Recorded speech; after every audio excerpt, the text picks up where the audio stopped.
Throughout this video series, we have learned how the two components which construct a seventh chord are a triad and an interval of a seventh above its root note.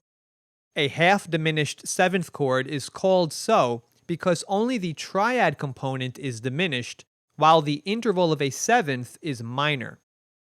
The notes of a diminished triad are very similar to the notes of a minor triad, with the exception of a flattened fifth. For example, if the notes of an A minor triad are A, C, and E,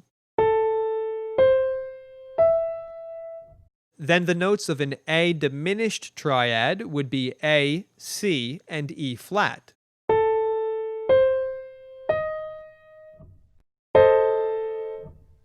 By adding an interval of a minor seventh above the note A to the notes of an A diminished triad, we would then be playing an A half-diminished seventh chord.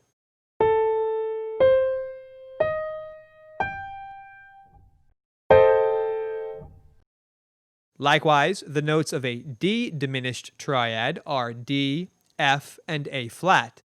Playing these notes together with the note C would create a D half-diminished seventh chord.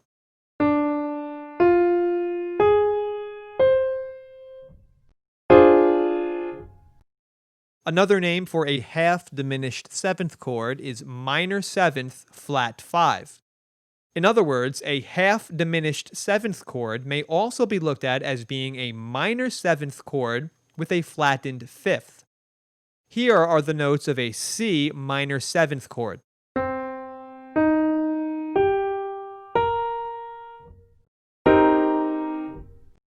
If we simply flatten the note G by one half step to the note G flat, we will have created a C minor seventh flat 5 chord.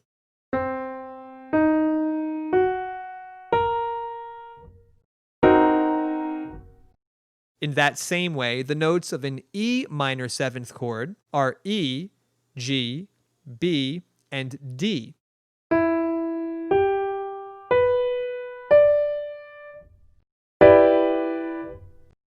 By flattening the note B one half step to the note B flat, we would then be playing the notes of E minor seventh flat 5, also known as E half-diminished seventh.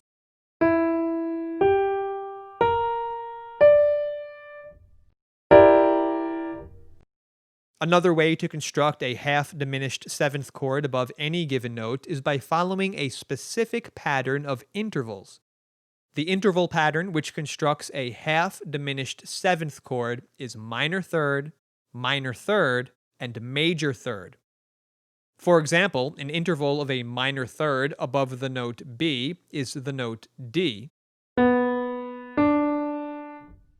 Another minor third above the note D is the note F.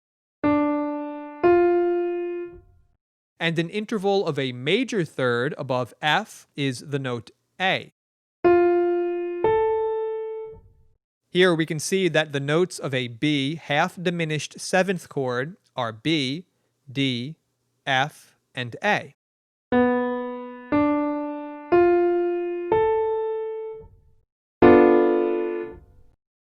Follow this pattern of intervals to create a half-diminished seventh chord above any note. In the next and final video in this series, we are going to discuss how to construct a fully diminished seventh chord.